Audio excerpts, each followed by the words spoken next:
Welcome to the Lawyering Peace podcast series, where we explore the art of diplomacy and the legal frameworks that underpin peace and security.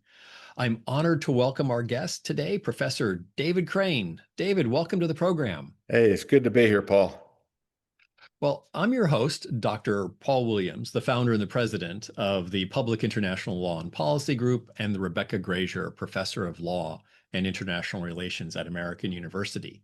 Now, today's episode continues our previous discussions on paradigm shifts and emerging world order, specifically how the post-World War II system is changing, what may replace it, and what these transformations mean for peace, accountability, and international law. Now, as most of our listeners know, David is a global leader in international criminal justice. He's also the founding chief prosecutor of the UN Special Court for Sierra Leone. He has spent decades shaping accountability mechanisms around the world, including serving as a driving architect behind the Special Tribunal for the crime of aggression against Ukraine. David is a distinguished scholar of international law, a former senior U.S. national security official, and a leading voice on the rule of law, state responsibility, and the limits of legal force.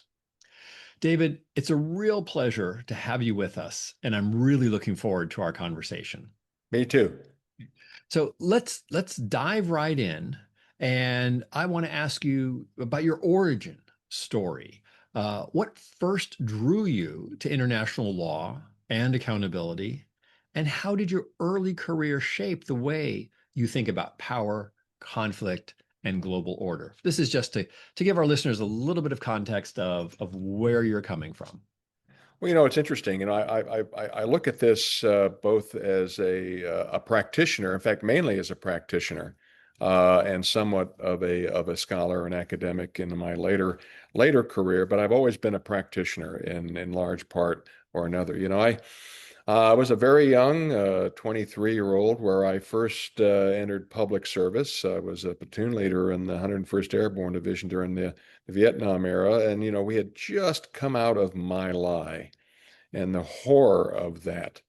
And it shook the core of the U.S. Army. This was something that our armed forces normally do not do. But we learned that we didn't have a real strong mechanism by which we could make sure that our armed forces, our soldiers, could understand the laws of armed conflict. And so thus began over a period of decades was the DoD Law of War program, of which ironically, a little bit farther down in my career, I was an architect of.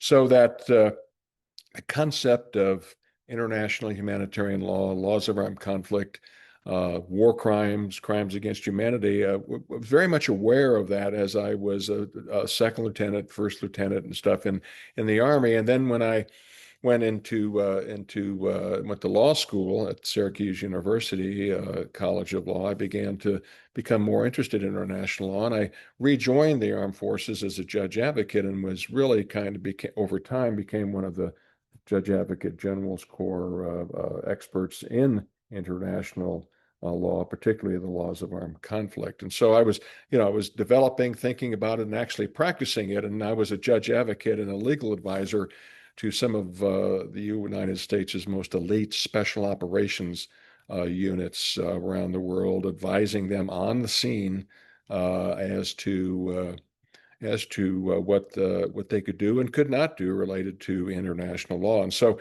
this is where I really began to develop my expertise, because I was actually downrange. I was there making on the spot, recommending to the commander, because it's a command decision, but making recommendations to the commander of X, Y, or Z.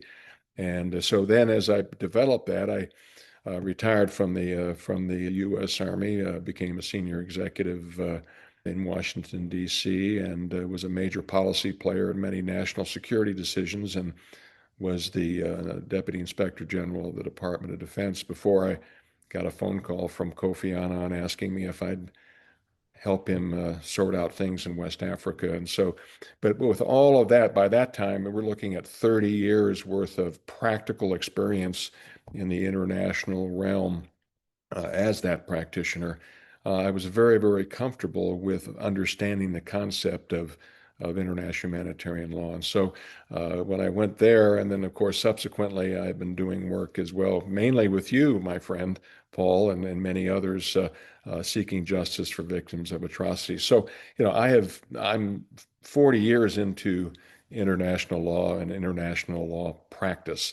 And so that's how I view these things from both a very lower level as a second lieutenant platoon leader in 1973 all the way up to a Undersecretary General of the UN kind of approach from that and everything in between. So, I have a very clear eye on the practice of making sure that we follow the law in very extreme situations. Well, David, let's pick up on that. And before we move into the details of our conversation on the global order and its evolution, was there a particular memorable moment when you looked around and thought, whoa, there is a global world order. Maybe there wasn't. And this is the global world order. I didn't realize this about how things are structured. Everything from that second lieutenant, literally and figuratively in the trenches, all the way through to chief prosecutor of the Sierra Leone Tribunal. Just share with us a particular story from that.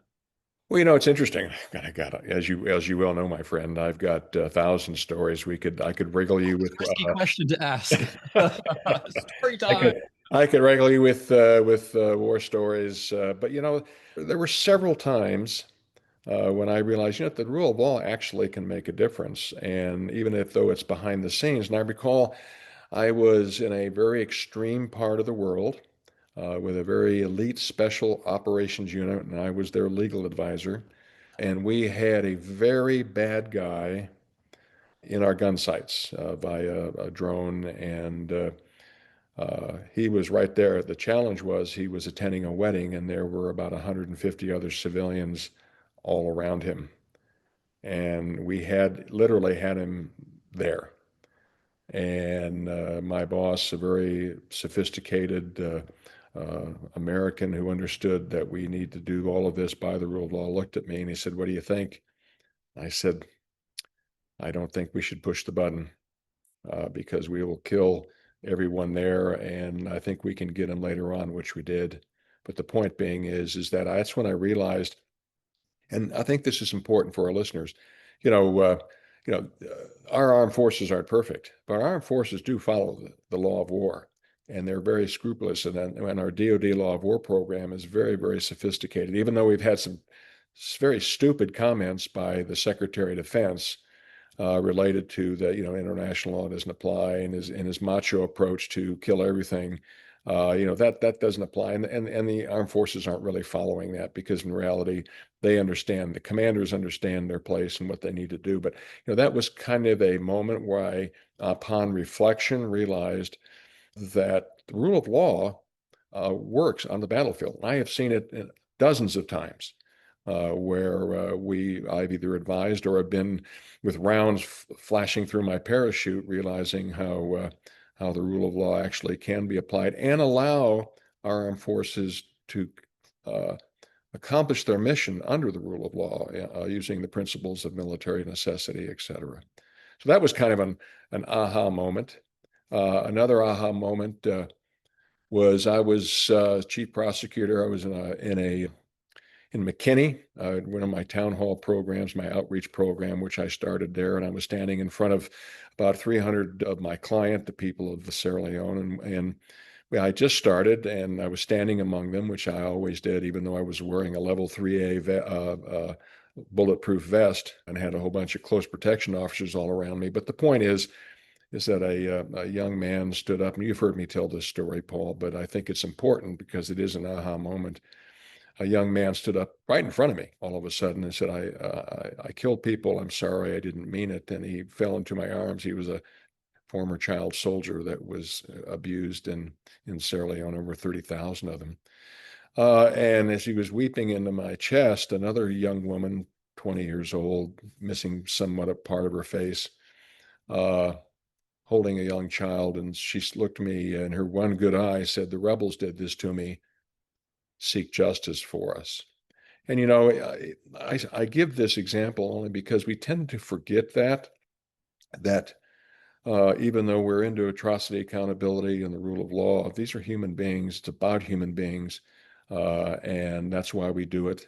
And so that was a very emotional moment for me, but also another aha moment that, by golly, uh, as we used to say in my office, we're going to put these bastards in jail and we're going to use the law, not the gun, to do that. And so that was another aha moment. But again, the point that we should take from this is that the law allows us to do the things that we have to do, but if we stay within the law, then we are a better society for that. And again, these are just two of about 1,000 war stories I could tell you about aha moments, but these just come to mind as we're sitting here chatting this morning. Well, David, you did put the bad guys in jail, Fonseca, Taylor, others. So law does. I always use that as an example in my class. The students always show up and like, does law matter? I'm like, you know what? Google Charles Taylor, living in a high security prison north of London. Um, let's pivot a little bit to the I want to say existing world order, or up until recently, the existing world Yes. order. The order that emerged in 1945, post World War II. Um, there's lots of characterization. There has always been lots of critique and observations about that world order, even more so now as we seem to be pivoting. But how would you characterize that post World War II world order, and what worked and what didn't work?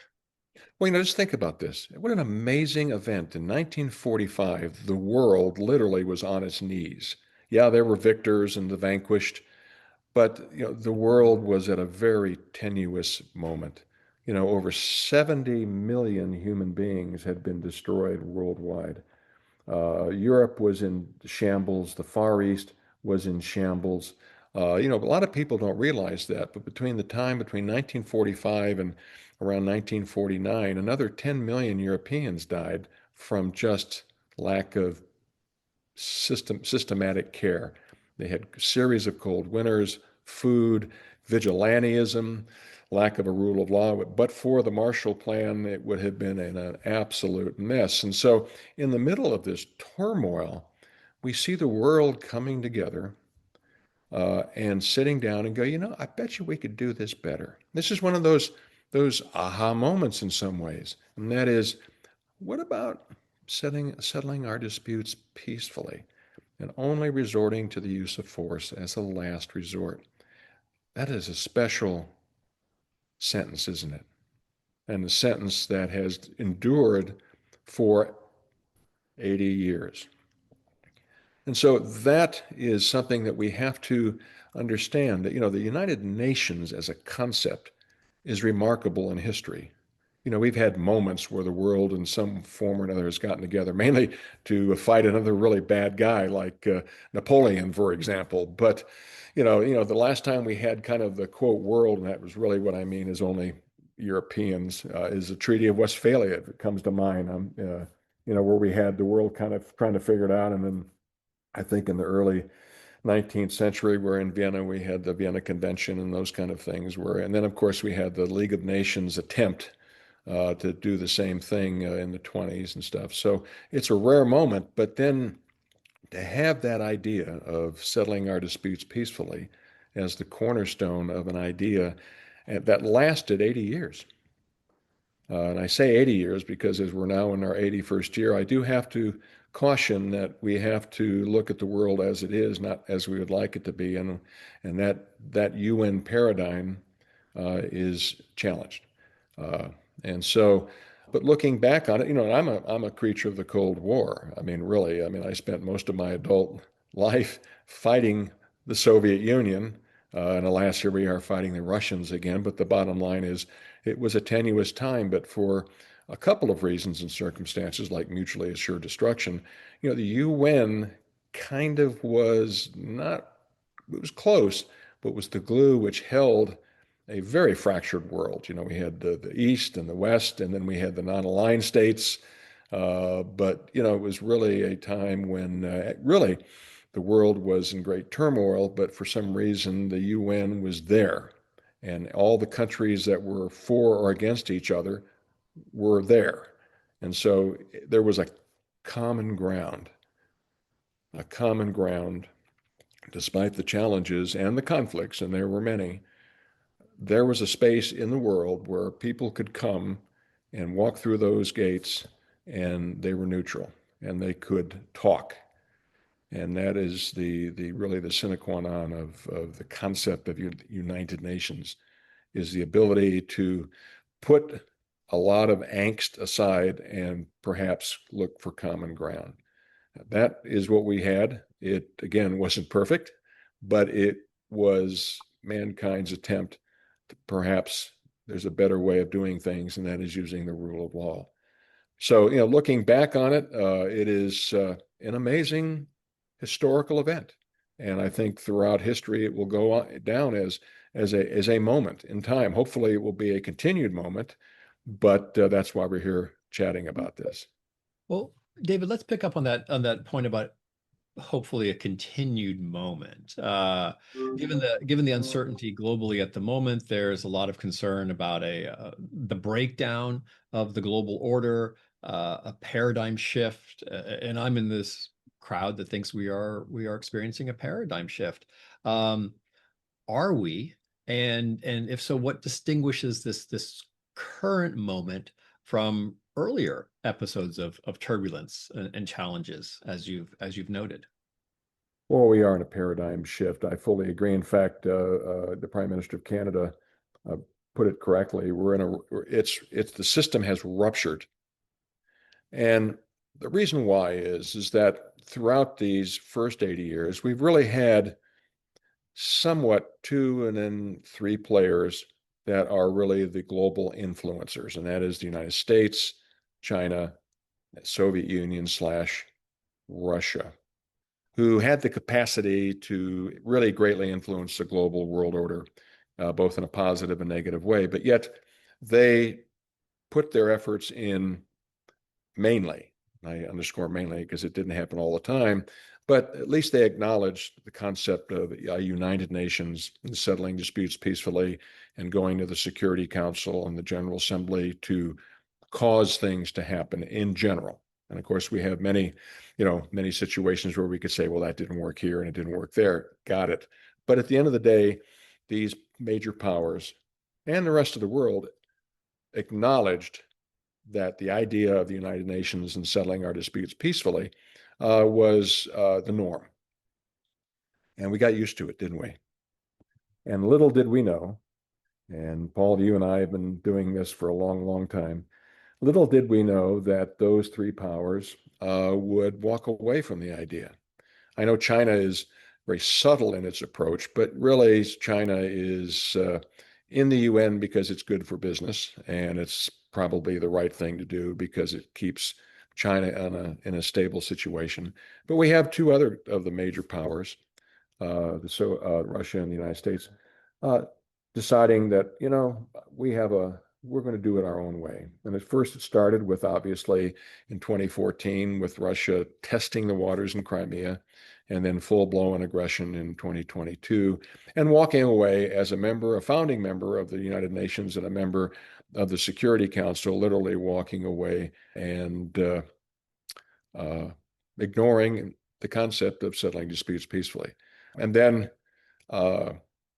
with a change in U.S. administrations, we now have a president that really believes the same thing, and that is America first, America only, what's in it for us, et cetera, and walking away from this international global world order that has kept us somewhat stable for 80 years. And so now we have two major powers, two permanent members of the Security Council, which has largely negated then the concept of the Security Council itself, becoming known aggressors. And of course, China is aiding and abetting aggression against Ukraine by assisting Russia. So there's our split. There's our rupture. There's our movement away from international organizations and the concept of international world order to a more of a nationalistic, me first approach, which is a terrible step in the wrong direction. And you've heard me say many times about the ways of atrocity accountability. And the third wave I've said is the age of the strong man, where we have seen more of a nationalistic approach to world order. And then, of course, we now have a fourth wave called the age of aggression, which is kind of a corollary to the age of the strong man. And that nation states, particularly two major nation states, have decided that when we want something, we just go out and get it, as opposed to going to the UN and working through those issues. That way, they just go ahead and grab U.S. and Venezuela and those actions, as well as threatening other nations blatantly, and of course, obviously, the Russian aggression against Ukraine. Yeah, well, David, you've been very prolific in your writing about the age of the strongman, the age of aggression, and the eroding norms that underpinned the global order. Is this a characterization of a failure of the rules-based order, or there were always limits, and the rules-based order was never really going to survive if powerful states decided, oh, yeah, aggression, that works. I'm still a strong believer in the concept of settling disputes peacefully and et cetera. And the UN is the only world international treaty that all the nations of the world have signed on to, and the idea of settling disputes peacefully. It's never been perfect, but nothing in life is perfect. Uh, but it has largely been the gyroscope which has largely stabilized a topsy-turvy world that ebbs and flows. It's always been there, and I just call it as a gyroscope. It moves back and forth, but at the end of the day, it's still there. So the UN needs to be here. The UN needs to be supported. The idea needs to be supported. But we've been doing it for 80 years, and it's time to, and this is where my whole point of this conversation today is that we just need a smarter UN as opposed to a totally reformed UN, or just doing away with the UN, which we've seen in this crazy concepts of this board of peace. And there's also been this thing out there floating around called the World Security Council, I believe it's called, where stepping away from the UN and nations coming together and just dealing with aggressive situations themselves. Reflections of frustration, reflections of concern, reflections of lack of leadership. I mean, the leadership of the UN is centered on the Secretary General, who's really only an administrator. He's not someone who causes things to happen. That's a Security Council. We know that, but the stature of a Secretary General does make a difference. And that ebbs and flows. The Dag Hammarskjölds and the Kofi Annans of the world, and then we've had others. The UN's influence comes and goes. Counterpoint that with the major powers of the world don't like an assertive, powerful Secretary General because he or she gets in the way. He does things that maybe are contrary to the ideas of their policies, foreign policies. But the power center, just remember those days in the 90s and the early 2000s when Kofi Annan was really the global leader, and heads of state listened to him. Those were the halcyon days of, and this is where we began to create the accountability system, the international accountability system with the tribunals and courts and stuff. And we just see the blue helmets and the respect given to the UN as a force by which we could use to be stable. I mean, I remember when I arrived in Freetown, Sierra Leone, no electricity, no running water, total devastation. But in that country, there were 17,000 blue helmets keeping the peace. And we're not talking about peacekeepers. We're talking about peace enforcers, tanks, gunships, artillery, infantry. We're going to have peace, and if you don't want it, we're going to enforce it. And if you resist, we're going to kill you. So that's the atmosphere that I came in. But they had that country locked down, and people respected the UN. Well, as time moves on, we've started had a succession of less notable secretary generals, and that's hurt the UN. Its influence has waned, not totally because of lack of respect for the leadership, but also just circumstances as well, for obvious reasons. But that has hurt us. It has weakened the respect for the UN because really, that's really the UN's strength, and that is respect. Respect for the idea, respect for the rule of law, respect for the concept that we all could perhaps take a deep breath and go to the UN and work something out.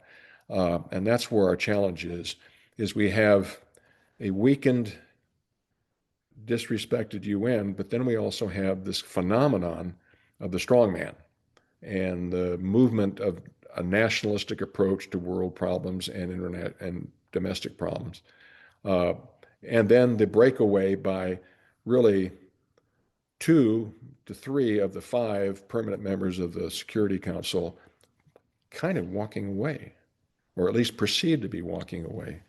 Now, thank heaven they haven't withdrawn from the United Nations. That's potentially a possible step. I don't think that would be happening, but that's always kind of lingering out there. And I'm always surprised every time I get up in the morning, something new that I never thought would happen happened.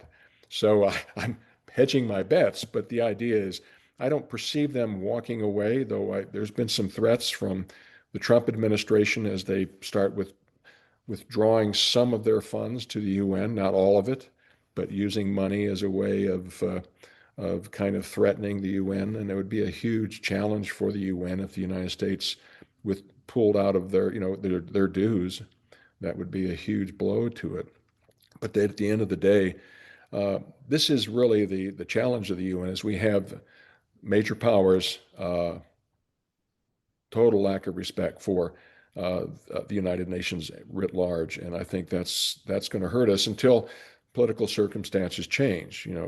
And I don't think that the world of Putin and the world of Trump are so ingrained yet that that this idea that they have of aggression and me first and nationalistic approaches to everything, it may not last. And this is kind of my hope, is that it is a personality cult, Putin, Trump, and when they are gone, that the world will start, that the UN gyroscope, which is tilted, will start to ease back. And that's kind of my hope. But there it is.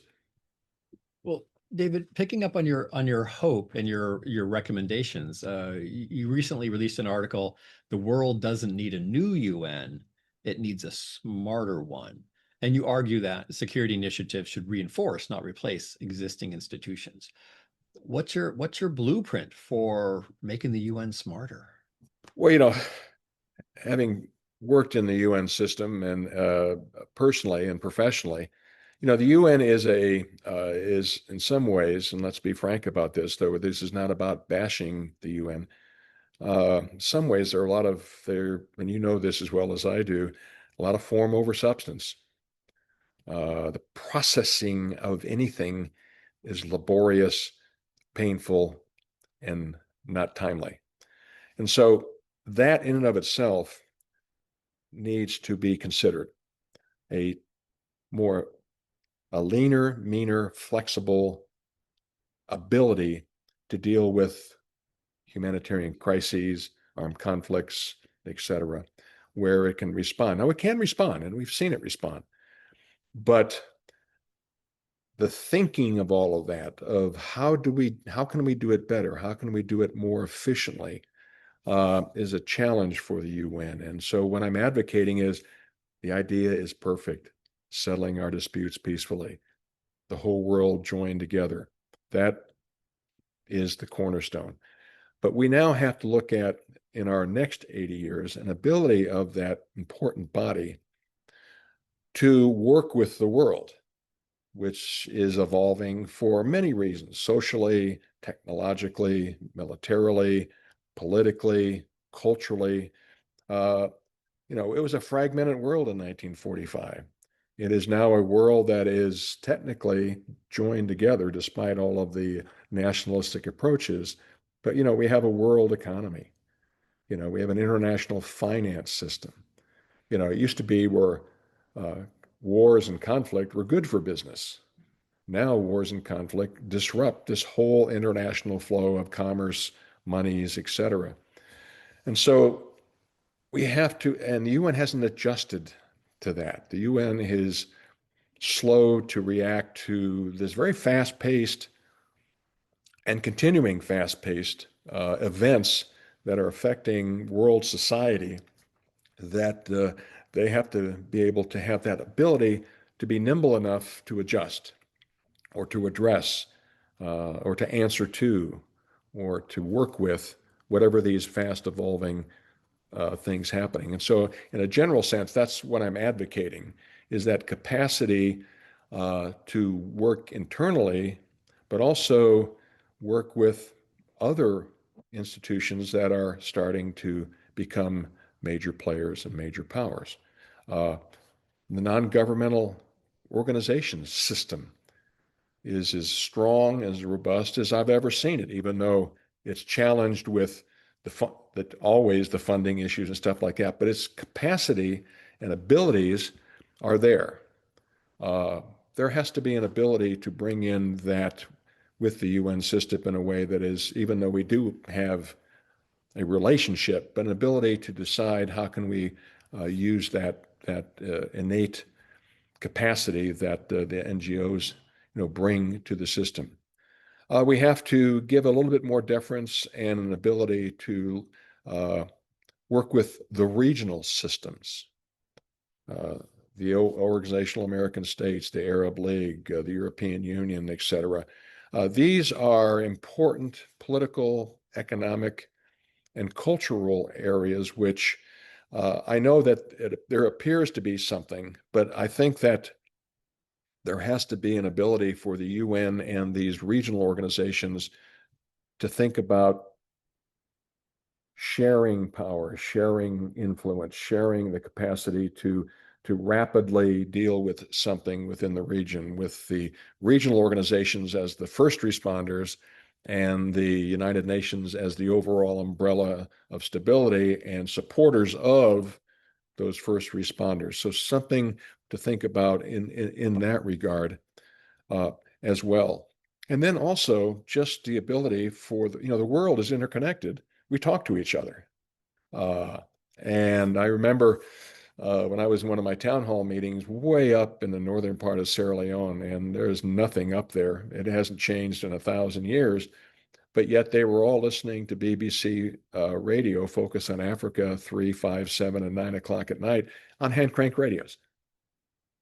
And they were connected. And they could walk 50 miles to a small village that had one generator and one computer. And they linked to this new concept called the internet, which was still developing in those days. But the point is that sincere desire to be informed and to understand exist even at the most primitive level. And I'm not calling that in a negative term, but an ability where Western civilization is almost not there, but yet they still have this ability to be interconnected, wanting to know what was going on in the world. Now that it's happened. And so the UN now has to also have the capacity to mold and shape that in a way that there is a common purpose and movement forward, as opposed to a just total misunderstanding, an unawareness, and an inability to appreciate and understand all of this stuff, in some ways dust in the air, that the UN does not have the capacity to shape, mold, or at least use to the advantage of international peace and security. So these are some of the general ideas that I've been thinking about. Is the UN has to operate smarter, not reform it in the sense of, once you open up a treaty, that causes all kinds of problems. UN Charter is there. The concept of the charter is good. The idea of how we implement that charter is where our challenge is. And so, of course, we can, and again, we have to be very careful. It's not just the Security Council, which has been locked because of obvious issues related to Russia, China, United States, et cetera. And obviously, the size of the Security Council. That tends to cause everybody, it's so hard to do that in reality, we're not doing anything because it's so hard to do, if you get my drift. But there are many things by which, despite the Security Council, through the General Assembly system or another capacity, another office of where the UN is constantly working with and developing liaisons and ability of how do we work with you? How do we expand our capacity through you? Is the kind of thing that I'm advocating and thinking outside the box. I mean, I was mulling over and I was chatting with you about this, and we've been very much a part of this Ukraine working group, which has been really an important through the Public International Policy Group, and impressively. But I kind of proposed an idea of an international office of deconfliction because we have a non-resolvable conflict where both parties cannot do the end state, and that is territory. And it's just not, we're not going to have peace. It just isn't going to happen now or in the medium term. But is there a way by which we can have a space that all parties, both to the conflict, but also just parties interested, UN member states, can go and do something or not, but have the capacity to go walk through the door and there have the ability to think outside the box, propose, talk, think, teach, listen, what have you. And it's not a mandatory thing. It's just something that at least it is a space, literally a space, where possibly something could happen. I know that sounds very, very loosey-goosey, but it is a thinking that at least the world has, in a neutral way, and this would be run by neutral member states with no dog in the fight, where all parties who have a stake in this, to include Europe, and so this would not be a European based, could have the ability to say, let's go have some coffee in this space. And I haven't seen you or talked to you in 5 years, but perhaps maybe we can just have a talk. I know that sounds very simplistic, but even that would work. The capacity of, and not mandating, you will sign a peace treaty by June of this year. That isn't going to work. And the back and forth that's going on between Trump and Zelensky and Putin and is just not helpful. It is just creating all kinds of disruption. It's the distraction that I wrote about back in the summer of 2022, saying, watch out, Putin's ultimate weapon is time and distraction. He's just going to hang on until the world walks away from it. And he's got his territory. The distraction right now, it's been various distractions, but the current distraction is just the Trump administration in this quixotic thought that for some reason he can bring peace so that he could get the Nobel Peace Prize, which is really, in this crazy world that we live in, that is his sole purpose, in my opinion, of course. But that's what I'm talking about. Is just we have to have a smarter UN looking outwardly 5, 10, 15, 50 years from now. What is the UN going to be like, and how do we get there? And how do we work with existing entities that can help, as opposed to existing entities that can negate the effort? Because we need the UN, and we have to have the ability to allow it to work smarter. And it's going to take time.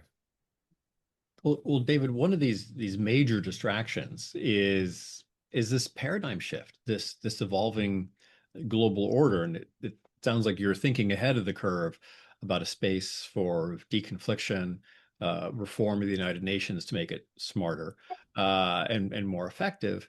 I'm a little curious for if you put your prediction hat on, if you were a betting man, what do you think the new paradigm is going to be? There's a number of competing architectures out there, so to speak, that the values-based realism or coalition-based order of middle powers.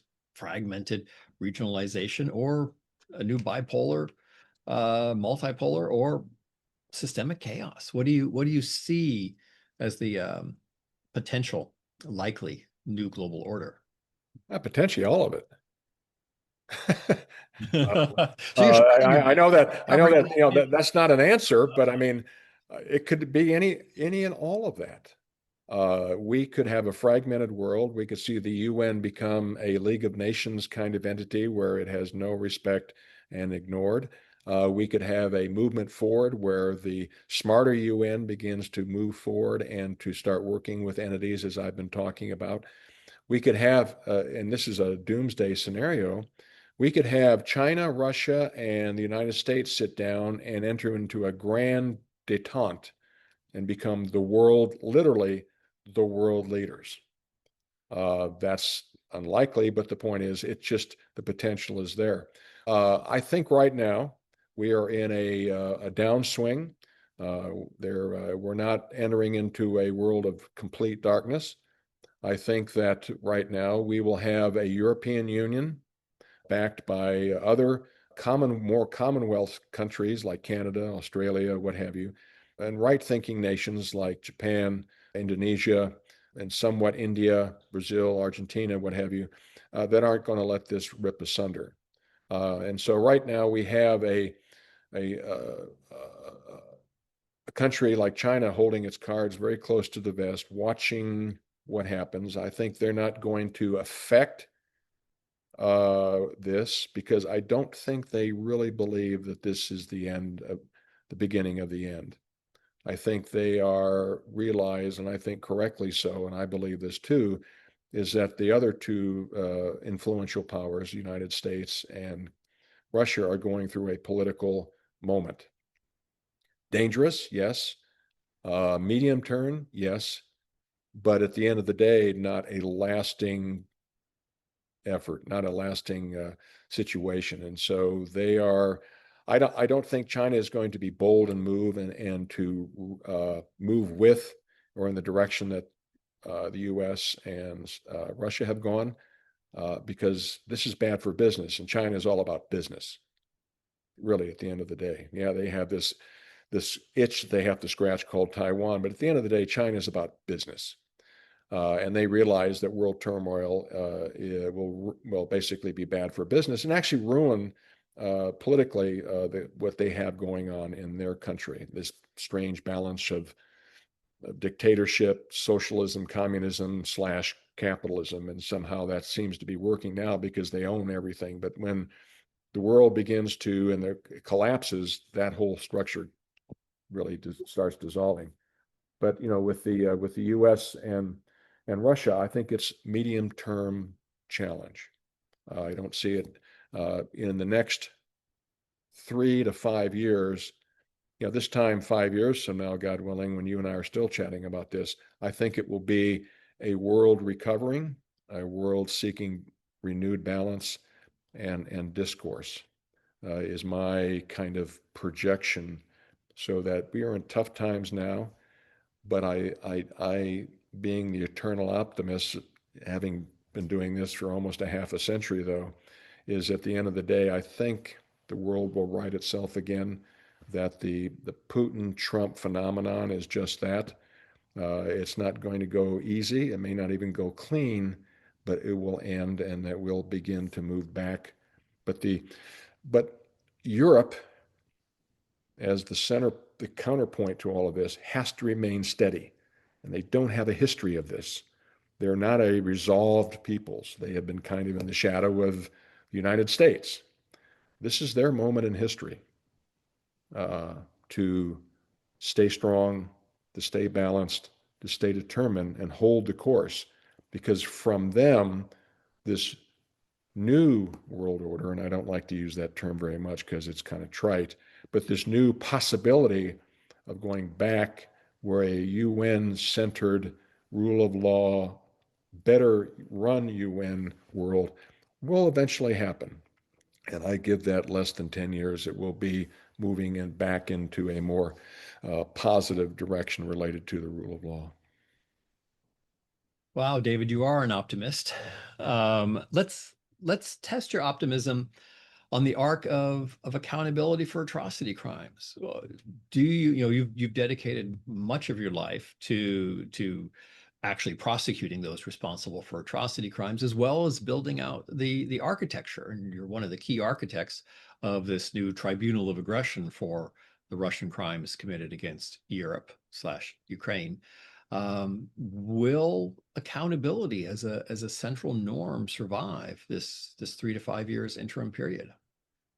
I believe it will. And the reason why I say this in this dark times and with all this dust in the air, and all this negativity and uncertainty and new things happening every day that we never thought would happen, we did create a new international tribunal right in the middle of all of this. Also, Syria, which has never been at rest for over a half a century, has suddenly decided perhaps we might want to join the family of nations as a more stable entity and a more positive member of the UN. It's not perfect and it'll take some time, but Syria is turning to a concept of using the law as a stable part of their societies. And who would have thought of that a year ago? But yet, we're really starting to see that the interim president and the government is looking to creating some type of domestic special criminal court that will deal with the horrors of the Assad family and their henchmen that had ruined that country over the past 50 years. Who would have thought that? Also, even though the ICC has many challenges, it always has had many challenges, like the UN, the idea is a good one. It just needs an ability to operate in a way that is one that creates confidence. And that's always been its challenge. But by golly, a member state of the Rome Statute, a member states party, Assembly of States Parties, Philippines, turned over a former president for prosecution for what he had done during a time period related to the carte blanche decision to kill any and all drug dealers, as an example. They turned Duterte, a former President Duterte, over to the International Criminal Court for a fair and open trial. So these are indicators that we are, despite all of this, that we have a possibility. We do have the capacity. So as far as atrocity accountability, we are threatened. We have lost the second wave of the age of accountability has slipped into the age of the strong man and the age of aggression. But at the end of the day, when Ukraine happened, this particularly the aggression in February of 2022, what did the world turn to for accountability? International Criminal Court. They turned to a court for seeking justice for the people of Ukraine and holding Putin and his armed forces accountable. And so they have issued arrest warrants for various violations of the Rome Statute. They're continuing to investigate. And despite the attacks by particularly the United States against the International Criminal Court, by golly, they are persevering. So we have this as well. So these are bright candles in this darkness, despite the wind. That atrocity accountability is still alive. It's still used as a tool by nations who still believe in the rule of law. And so I'm heartened by that. Are there going to be surprise challenges in the future? Oh yeah. I mean, this time tomorrow we're going to have another surprise that we never thought of. But the bottom line is that I think that this is a time-based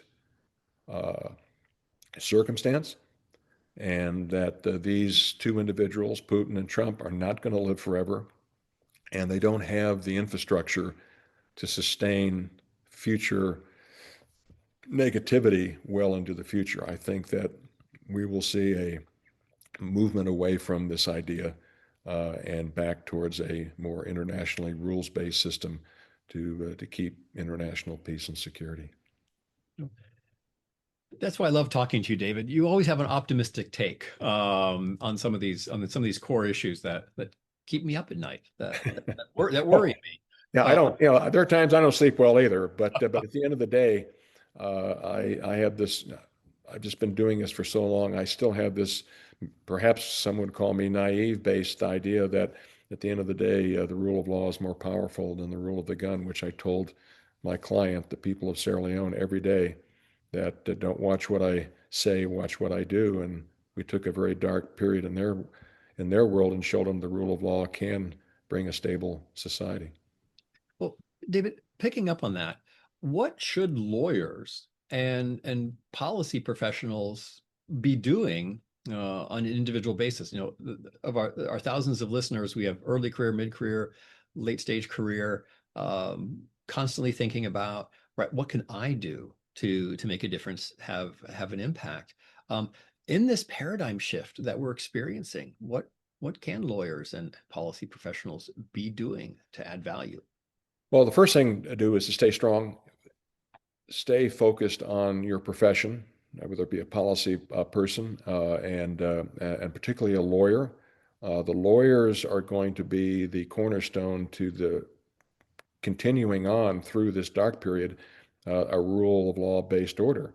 If the lawyers bend the knee, then we are in trouble. And sadly, that has happened, particularly in the United States. It's always been that way. And for example, Russia, but they know they have a court system and lawyers, but in reality, it's state driven, state directed. But it hasn't happened in the United States yet. And I really want to point out that despite all of this, international law doesn't go away. It's been around for 500 years plus, and it's still here. It's still working. It's still driving the world in many, many capacities, despite the political challenges. So the international law itself is not going away and won't go away. And so that is something to take heart in. But policymakers and lawyers have to decide for themselves individually. Am I going to buy into this nationalistic approach to this new world order, or am I going to continue to work for personally in my, a decision on my part to work for a more stable world order through the rule of law? And that's a personal decision. And to then use the law at the right moments to, in fact, bolster your thinking in small ways. It doesn't have to be grand. It doesn't have to be huge. It's just that every policymaker and every lawyer and others and humanitarian and stuff take small steps forward, then it won't go away. If one gives up and walks away saying, why I'm not going to make a difference, the answer is you will make a difference. You may not even see it and may never know the difference, but you have to stick to your guns and firmly believe in your heart, and particularly Americans, is that the U.S. Constitution is an amazing document and needs to be preserved, and to stay strong and hold on to that Constitution. And the Constitution of the world, the UN Charter, is something else that has to be believed in and respected and nurtured. And so I think that within 10 years we will still have the world, imperfect as it is, at least balancing itself back out to where we perhaps can go back to settling our disputes peacefully. Well, David, I'm gonna take this clip and share it with my students before we meet again in the fall. It reminds me of a conversation I had with them last semester where I was explaining the role of lawyers, da da da da da, and one of them said, "Oh, see it, sue it, fix it." I'm like, "Yeah, pretty much. That should be our law school's motto." And that notion that lawyers are empowered and can help empower their policymaker colleagues to utilize, to preserve and utilize the rule of law to change things. Well, Indeed. David, let's zoom back out now to the arc of your career and looking back over the last 40 to 50 years. Were there any assumptions about the international legal order that you once held near and dear, and now you're thinking, maybe I should be looking at them in a different light? any sort of reassessment of some of those basic assumptions? Well, that's a very personal question, but a good question, and that is, and we've all faced this. I grew up with under the UN and had a firm belief that the United Nations would hold the world together. That was my one assumption. Second assumption is I always thought that uh, Americans and politicians in particular would never walk away from the Constitution. And so that was another given that I always thought that that would always be the right thing, and that between the UN Charter and the United States Constitution, these were the cornerstones of my personal professional life. This is why I went out and did the things that I did in some ways and very much in harm's way, uh, but did it because I believed in international rule of law as well as the amazing document called the U.S. Constitution, of which we're starting to get into the 250th anniversary of the United States. These are just assumptions that I thought would never be challenged. Well, guess what? Both of them are under great threat. And without them, then I think that the rule of law and our rules-based order, both in the United States as well as the world, is under really direct threat. But because of my personality, I can't think that the world or American citizens will allow those two major documents to be ripped asunder. But I'm hedging my bet only because I have to be honest with our listeners and friends and colleagues that I am deeply concerned. And like I said already, every day I get up and I'm faced with something that I truly never thought I would face in my entire life. And again, it's threats of the two basic things that have kept me centered in my life is the United Nations Charter and the U.S. Constitution. Well, David, you've been so generous with your time. I have just one last question, and this is the key takeaways question. What one lesson or what one bit of knowledge do you want future peace negotiators, legal advisors, diplomats, policymakers to take away from today as they continue to work to build durable peace, to realign the global paradigm with a rules-based, a law-based system in this increasingly unpredictable and apparently Hobbesian style world we're now living in? That the rule of law is the great gyroscope of world society, and that with that gyroscope in place, the world will wobble at times, but move forward in a positive direction. And so that we still have, at this point in time, the capacity to protect the great gyroscope of the rule of law and not let it be diminished, because that is the cornerstone by which future lawyers, policymakers will be able to do their jobs. And without it, then the future augurs poorly. But I think that, again, it is through the rule of law by which, and respect for the rule of law, both domestically and internationally, that society can move forward. And if we do it this way, if we use the rule of law, it's an exciting world. It is a future that I think will be very positive, but it's only through the rule of law. David, thank you for that closing thought. It reminds me of when we were both children. Weebles wobble, but they don't fall down. And I think I'm going to use that for my law students as well. It's like, look, the rule of law wobbles, I like that. I like that. but it doesn't fall down. It's resilient. Well, David, it's been a real honor and a privilege to have this conversation with you and to have worked with you over the decades on so many interesting and perplexing conundrums relating to accountability, durable peace, just peace.